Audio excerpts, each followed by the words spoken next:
Hello, brother. How's it going? I'm good. How are you today? I'm doing well. Yeah, thanks so much for meeting with me. I know you're a very busy person. Oh, you're Um, good. yeah, so I'm sort of working on this story about the general Colorado Springs restaurant scene. As I'm sure you know, there are a ton of restaurants closing. One of them recently was called Chinatown Restaurant in downtown, which was open for over 50 years, and now it's shutting its doors. And feels like every single day this month there's been some new announcement of a closure. So I'm curious, as someone who's got like a broader scope of things, how 2024 has been for Colorado Springs and downtown restaurants. Yeah, I mean, I think the biggest thing to realize is, especially when we get towards the end of the year, this is when people are making those types of decisions. Do I want to do this another year? I think that's a real question that we all ask ourselves as restaurateurs and restaurant owners. Do I want to do this another year? And as leases start to expire, you're coming into new fiscal years, right? These are decisions that will affect your taxes. This is when you start to see a heavy increase in that decision making. So I think that is natural every year. I think I've had this conversation multiple years with different interviews.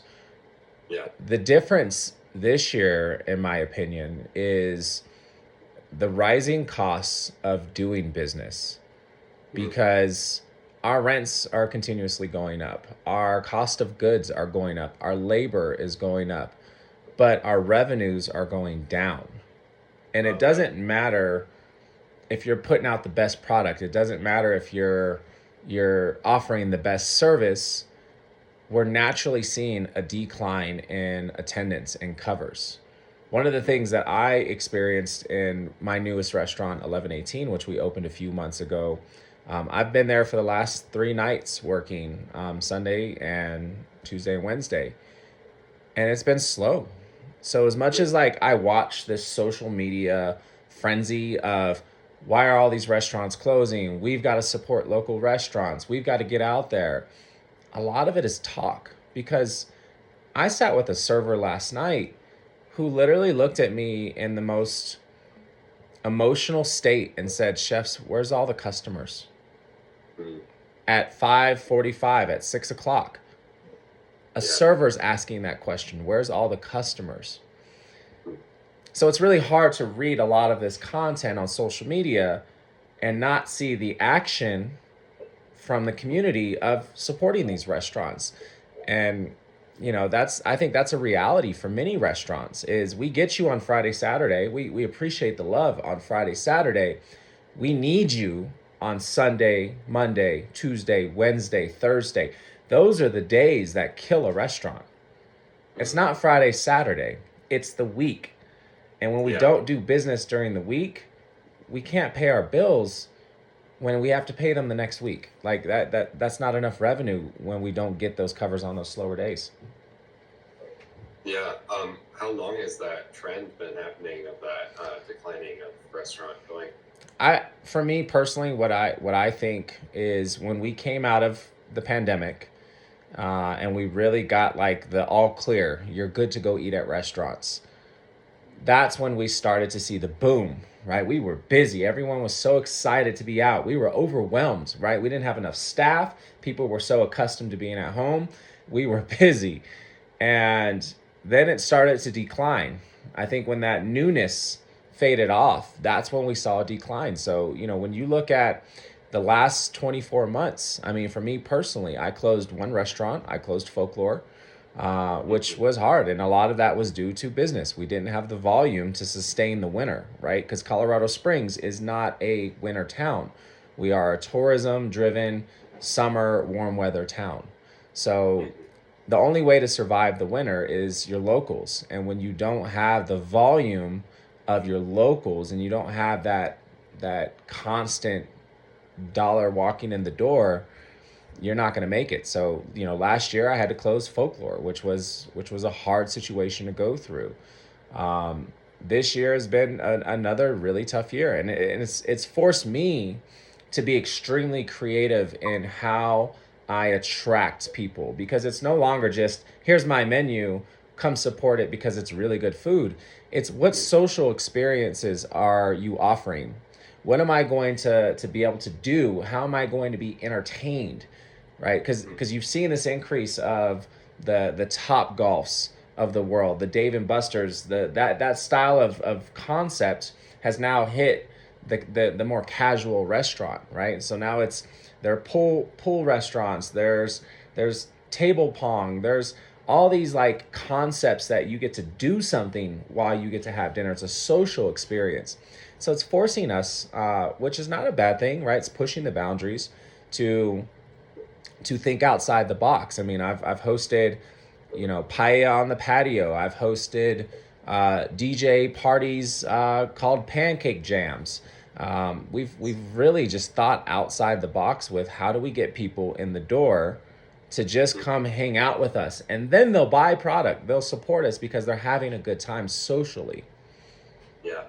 Yeah, was that part of the reason for the 1118 concept, the tapas concept? Well, it was a rebrand. We have a great location. We're downtown. We're in an area that is on the verge of another boom, right, with all the downtown residential living, and it's a great space. So, when I looked at that market after the closure of Folklore and said, we're not ready on this corner to have a high volume uh, casual bar. We need a more dinner concept. That's where 1118 was kind of born. And as we've pushed 1118 as a new concept out there, a lot of it is, we're dinner only, and we do approachable, casual, lower priced snacks and foods and experiences. Our signature dish is an empanada. Our main experience is the siesta, right? We're gonna put you to sleep because we're giving you such a value of 10 small bites at $65. So it's a deal. It's getting people to realize that that's the deal. And as we watch that market, especially on Wasatch in Colorado, I mean, you see more restaurants coming. Like Night Ramen is a perfect example of a restaurant that's come into that market because they're seeing the potential as well. We need the community to see this is a cool area of stuff between 1118 and Night Ramen and Roots Cafe and all the concepts that we have happening in that one area of Colorado Springs, and it's just off of downtown. So we're not on the path of the walk down Tejon. We're 2 blocks over. So it's even more of a fight to make sure that people know.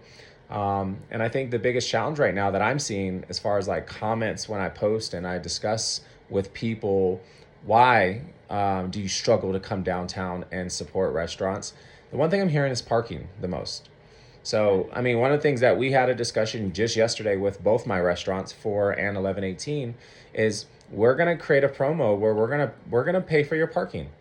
Like, if you show me your parking slip, I'm gonna have that taken off your bill. Because what are we talking? $2, $3, $5 max? Like, it's not a big burden on us, and it's sad that we have to even do that, right? Why do restaurants have to take on the burden of paying for the parking because private companies have increased it so much and extended these hours? I mean, meters downtown now go to 10 p.m. Like, that's crazy. Like, honestly, they should stop at 7. They should stop at 8. But, even on Sundays, like, how many cities do you live in where you got to pay a parking meter on a Sunday? Like, you know? Yeah, seriously.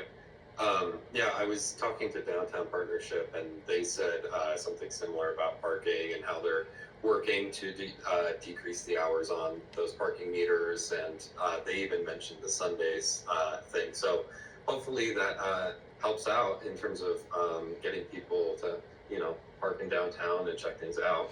Well, and that's the challenge. It's now an uphill battle because the problem's being created, and now you have to break the stigma on it. And Yeah. that's going to be the challenge, especially going into the slowest part of the year, which is January and February. Like, it's cold and people have just spent all their money on the holidays.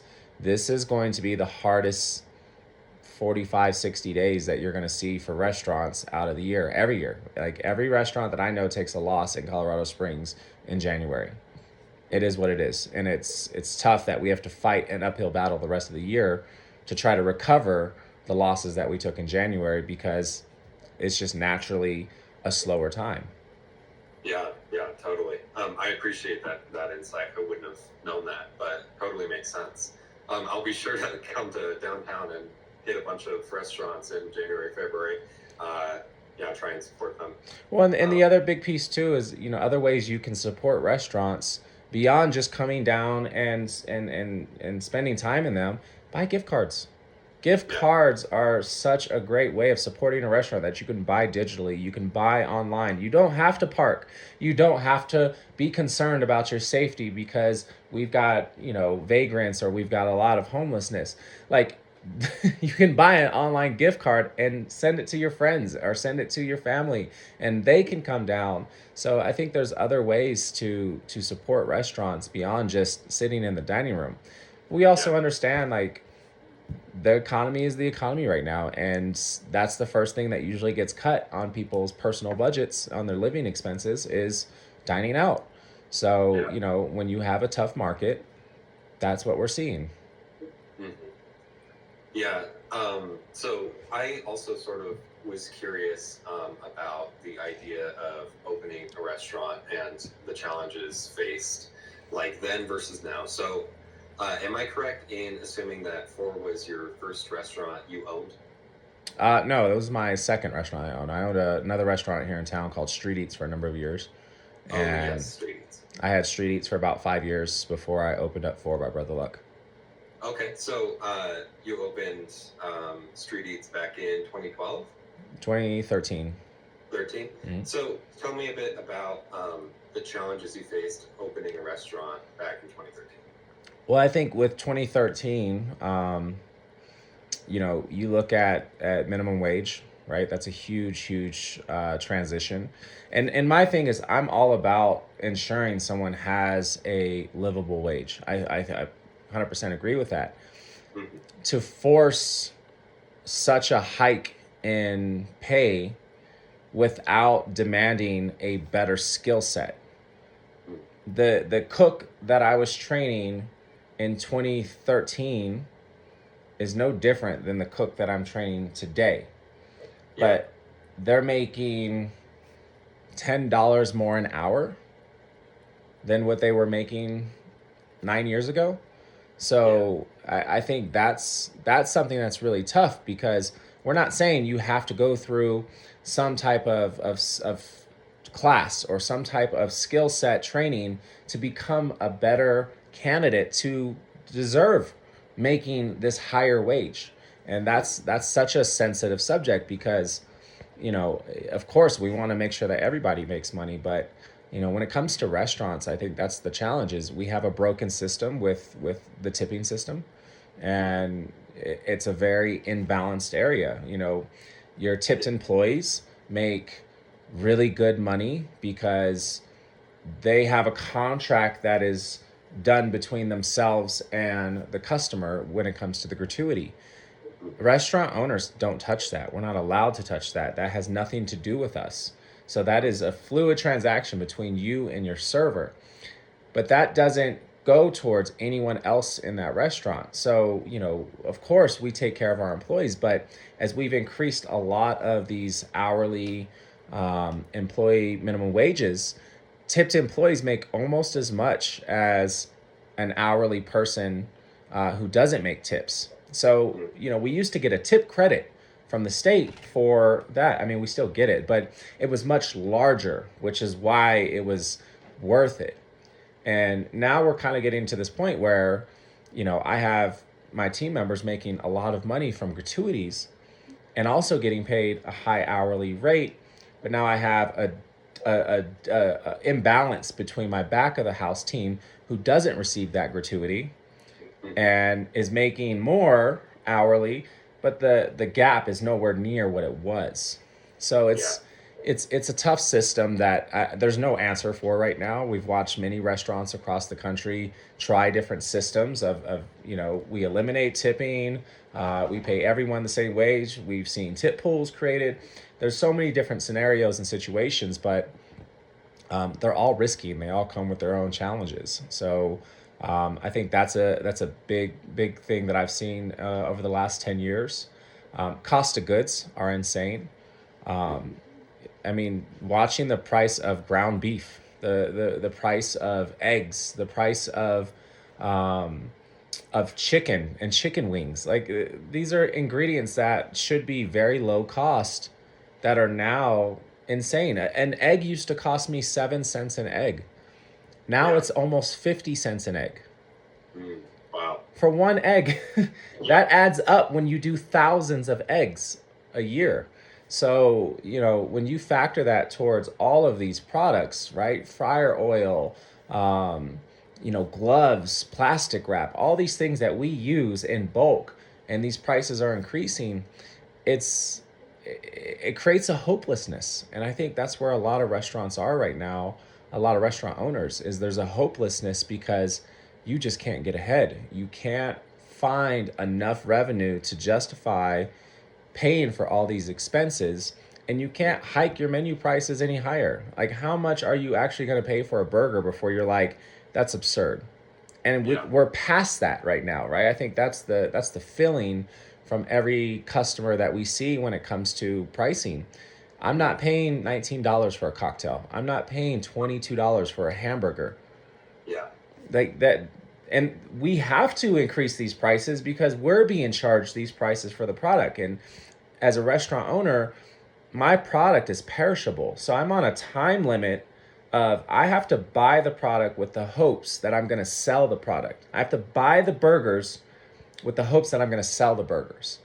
Yeah. Now, if I don't sell those burgers, they go bad, they spoil, and I have to toss them. So now I've lost that money that I spent. And when you add that up week after week after week and you lose food just due to spoilage, which most customers don't even think about, our product doesn't, a bar is different, right? A bar, the liquor doesn't go bad. Yeah. But in a kitchen, food goes bad. So we're on a time limit of like how fast. So you're trying to anticipate how much you should order and how much you should spend with the hopes of these are the people who are going to show up. Now, the challenge for downtown, and this is just from my experience, there's no consistency in business. And this is why. As I've worked in other markets and I've worked in other major cities, you usually have some type of convention center downtown that you can forecast your business off of because these are the groups who are coming to our city to spend corporate money. We don't have that in downtown Colorado Springs. So there's no way of saying this is when we're getting a mass amount of people who are going to go to our restaurants, that are going to stay in our hotels, that are going to support our shops every week. And when you don't have that ability to forecast, it's really tough. And I think that's the biggest problem that downtown is facing, in my opinion, is we don't have consistent influx of customers coming down that we can anticipate. We're guessing. Mm. Yeah, that sounds so difficult. Yeah, it's so much involved in running a restaurant. I can't even imagine. Like, my brain would probably explode from the logistic nightmare it would be for me. So, yeah, I just can't imagine what it would be like to try and open a restaurant in downtown today as just a local versus 10 years ago. It was Do scary. you? It was scary then too, though. Yeah. That fear hasn't changed, right? That ratio. I mean, when I was in culinary school 25, 30 years ago, it was still that ratio. One out of every five restaurants is going to survive when you open Yeah. a restaurant. That ratio has never changed. There is a risk, there is a fear, there is a challenge, but we're faced specifically here in Colorado Springs with a little bit more difficulty than other markets. And I think a lot of that is due to some of the situations that don't allow us to have consistency in business. And there's not a dependency on who our customer base is, right? Unless we get tourism and they're here to see Pikes Peak and they're here to go to Manitou and they're here to go to Garden of the Gods, we don't have anything to kind of depend on. So you're depending on local business, which is a relationship, right? You have to trust us as a brand for you to support us. But at the same time, how many of those people locally really want to go out to downtown right now? Yeah. That's where I think you see the social disconnect. Yeah. As far as downtown goes, in terms of the restaurant scene, I'm curious what changes you anticipate in terms of restaurants in downtown, and like maybe where we'll be in 5 or 10 years with all the development that's going on. Well, one of the biggest misses our city had in the last 2 years was the opportunity to bring Michelin to our restaurants as Mm. a possibility. And that's Yeah. not saying that any restaurant right now, including my own, would receive one. Mm. The difference is there was a lack of understanding when it came to the power of that brand. Because that brand, that Michelin brand that Denver has, Vail has, Beaver Creek, Aspen, Boulder, Mhm. why is Colorado Springs not on that list?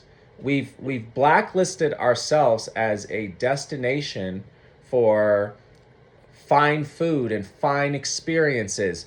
We had an opportunity to elevate ourselves in perception that we didn't follow through with. And the challenge with that is because our cost of doing business is far less than some of those markets, many restaurateurs would have come to Colorado Springs with the possibility of earning a Michelin award. We would have far higher standards and business owners doing much higher quality food from other markets with other experience, and there's nothing to say that there's wrong with the restaurateurs that are here now. But when you bring someone from a Chicago, when you bring someone from a New York, when you bring someone from a Los Angeles, and they come here with their mindset, their understanding of those markets and how to elevate, it forces everyone to elevate. And we saw that 10 years ago with the introduction of restaurants like Till up on Powers, and we saw that with the introduction of restaurants like Cowboy Star, right? You had Michelin chefs from Napa come here from to open Teal. And what they did with that project is they trained so many cooks and servers to become better because they had a higher standard of what they were because of the Michelin background. That forced everyone else to step up. Same thing with Cowboy Star. You had a team from San Diego come here and open up and do the same exact scenario. It forced everyone to step up. And you still have those concepts existing in different formats, but essentially that was something that happened in 2013, 2014, whenever those businesses came to town. Yeah. We missed that opportunity when we said no to Michelin. Yeah. So it's one of those pieces that I think our city really needs to revisit and include restaurateurs like myself in those conversations because we understand the importance of those brands and how it can increase quality and tourism and attraction to more than just experiencing the fine dining lifestyle of a beautiful property like the Broadmoor, right? We Yeah. need to elevate ourselves to match that standard as a city.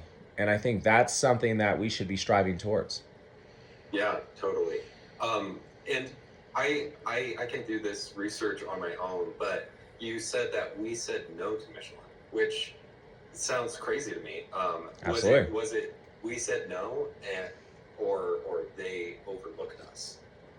Every city had an opportunity to bid on the contract. Yeah. And, as with any business, it requires dollars for those companies to come in and pay their inspectors and pay for their offices. So every city was given a chance to bid on it, and there was a financial burden for that. Now, what that amount was and what that decision is, why, those are only assumptions. I can't speak to that. I'm not that person. But other cities paid for that Michelin brand, and Colorado Springs did not, which is why we're not even in the conversation. So it's really hard for me, especially as someone who's worked in Michelin restaurants, as someone who works on a very national level and international level and has a brand that represents our city on programs like Top Chef and organizations like James Beard and have received those nominations here in Colorado Springs, it's really tough to see Michelin, Colorado, and one of the largest cities in the state is not even included in the scope of the inspections. Like that's a miss. That's a really big miss for our city. Yeah, yeah, that's such a shame, and it explains so much about where we are now in terms of the restaurant scene. Well, and it shows the priority of how much your restaurants matter. Yeah, Not much, obviously, and that's tough to take as a restaurateur. And I think if you asked any chef restaurateur here in town, they're going to feel the same way I feel, which is it's almost like a slap in the face of all we've been doing to try to elevate our standard and get beyond fast food nation, to get beyond meat and potatoes, to get beyond just a very closed-minded kind of perception that Colorado Springs had for so many years when we're progressing. I mean, yesterday 5280 put out a article on Colorado Springs. Like, look at the renaissance that's happening down here. Here's 15 locations that you need to experience. Like, this is Denver talking about what we're doing, yeah, but our own city doesn't believe that. yeah, Because yeah. it's not what you say, it's what you do. And I think that's a big piece of this. Yeah, yeah. That's such good advice. Walk the walk, don't talk the talk. In terms of going to restaurants and valuing restaurants. Yeah, I think those were all of my major questions. But if there's anything else you'd like to add, floor is yours, or you can hit me up later, and if you have something to add. But you've given me a lot of great material. No, absolutely. At the end of the day, we hope that our community continues to support us. I love this city. I don't have to be in Colorado Springs. I can go open anywhere in the country. And I would Yeah, do well in other markets. I would be able to do what I do here in Colorado Springs and so many other markets. I choose to live here. I choose to be a brand ambassador for our city. I choose to fight and elevate what we do. I want to ensure that the city knows that there's still so many great restaurants that are open and are fighting. We're thinking outside the box. We're creating. We're doing this because we love this city, and you don't make a lot of money in restaurants. I don't make my money in restaurants. I make my money in other areas. So restaurants are about passion. Restaurants are about people. We're supporting families. My bookkeeper asked me this question one time. She goes, I don't understand why you open restaurants. All you do is create a pass through to help people out and pay for their bills. Like, you don't really take much out of this. And that's yeah, what I think the community should understand is we do this for the people and their families that work for us, right? Because these are the people of our community that we get to create a stimulus and an economy for, right? I know that the jobs that I've created in Colorado Springs are changing people's lives because that didn't exist. That didn't exist before I decided to say, I'm going to go for it. I'm going to risk it all. And so many restaurateurs have done that. So it's sad to see as many closures that we've seen, but it's a hard business. It's a really hard business. yeah, yeah. Well, thank you so much for all you do, and for meeting with me today. Yeah, Yeah, absolutely. great interview. Absolutely. So thanks so much. I'll keep in touch and let you know when the article's published. Cool. Looking forward to it. Yeah, thanks again. Absolutely. Bye.